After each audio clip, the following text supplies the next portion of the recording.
we'll try it again.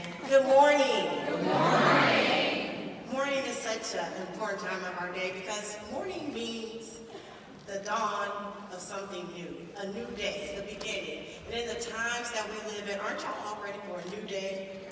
A new beginning, a change. Aren't you ready to be change agents for that new day where women of color are included and are leaders and are recognized for their accomplishments and their contributions? Isn't it a good morning?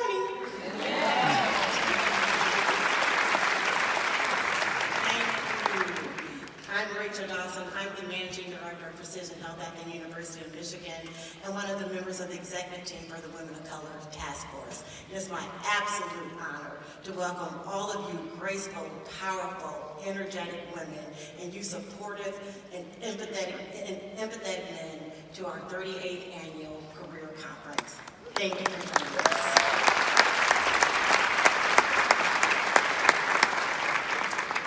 It is opportune that the Task Force 38th Annual Career Conference takes place today on March 6th because it is also Employee Appreciation Day. This holiday is annually celebrated on the first Friday of March and was established in 1995 by the National Association for Employee Recognition.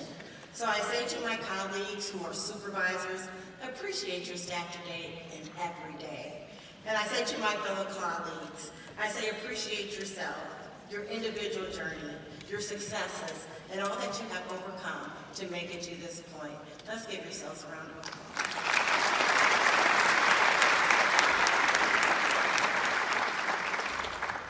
As we start today's program, the Women of Color Task Force, the CEW, acknowledge that the University of Michigan was formed and has grown through connections with the land stewarded by the Niswi Ishkanawan Anishinaabeg, the three virus people, who are Ojibwe, Odawa, and Potawatomi, along with their neighbors, the Seneca, Delaware, Shawnee, and Wyandot nations. This year's theme is Women on a Mission 2.0, Leadership, Citizenship, and Advocacy. And as we stand on their land, we want to celebrate our Indigenous sisters for their significant contributions to the advancement of women as citizens and leaders. So as we acknowledge the 100th year of suffrage in the United States for women, we also want to acknowledge that before Lucretia Mott and her crew helped draft the Declaration of Sentiments at the Seneca Falls Convention in 1848, they actually spent the summer with the Seneca Nation of our Indigenous people, learning what true liberty and freedom look like, where women served as leaders and were fully integrated in the power structure of those nations and societies. So thank you, our Indigenous people, for showing us the way.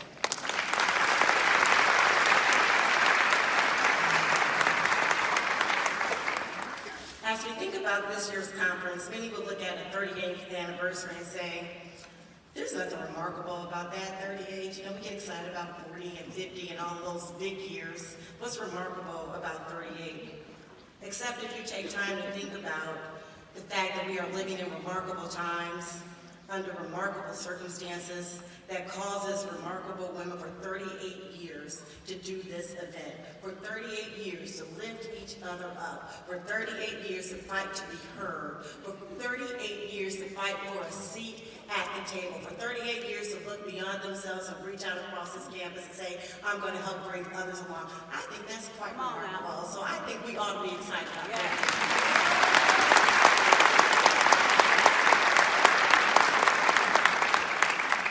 So it is my privilege to recognize those remarkable women who have worked to make today possible. First, we want to recognize the members of the Women of Color Task Force. The Task Force is one of the oldest staff development networks in higher education in the nation, offering informal mentoring, monthly networking meetings, summer professional development workshops, and a fall leadership development retreat to support and develop UM staff. We are proud of our work. We are pleased to be part of the University of Michigan tradition of developing administrative leaders who carry out the research and learning mission of the university, which helps to set us apart as the leaders and the best. Will all the current members of the Women of Color Task Force please stand and remain standing?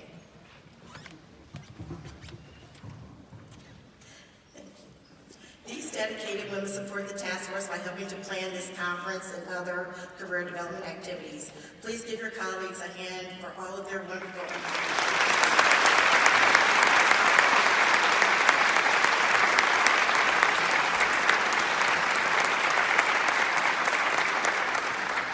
Now will all who have served on the task force at any time over the past 38 years please stand.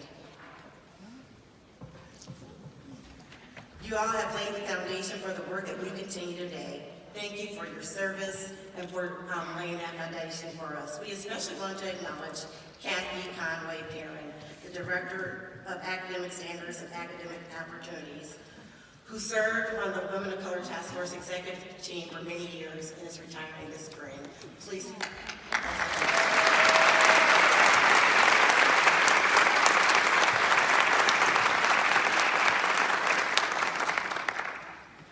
These women in planning this year's program considered a remarkable situation to develop sessions and identify speakers that are quite frankly remarkable. So today we are excited that you will hear from two powerhouses in the persons of Dr. Joy DeGruy and Dr. Julianne Malvo, who will discuss how remarkable women can play a remarkable role in leadership and advocacy for voting rights. Michigan, we vote on Tuesday, voting rights.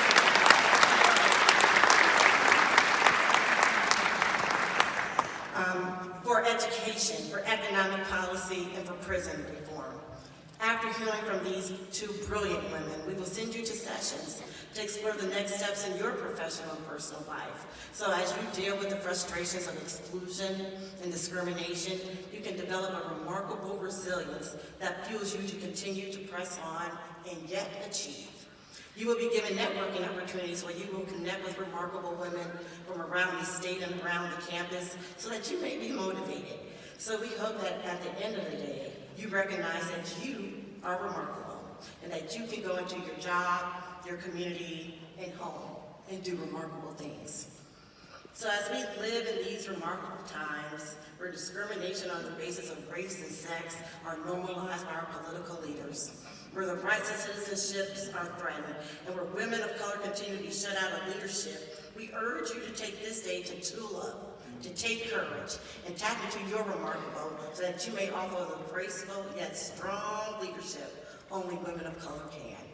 So be encouraged, sisters, to recognize that our contributions, our citizens, stands as the foundation of this nation, and they will not continue to undervalue our remarkable contributions. Be empowered, sisters, to boldly advocate for justice in your communities, equality in your workplaces, and recognition for your individual accomplishments. And be emboldened as leaders to act as agents of change wherever change is needed. Use your remarkable touch. Use your remarkable skills to remind them, as our sister Sojourner Truth reminded the sisters at Seneca Falls, that ain't I a woman? Ain't you a woman? Ain't we remarkable women?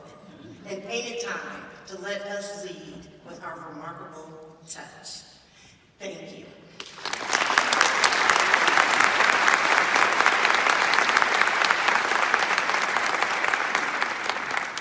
And now I'm excited to introduce to you the epitome of remarkable in the person of Ms. Janice Rubin, the staff program leader for the Women of Color Task Force, who offers remarkable leadership not only to the task force but to a number of people across campus. Please help me welcome her to the podium.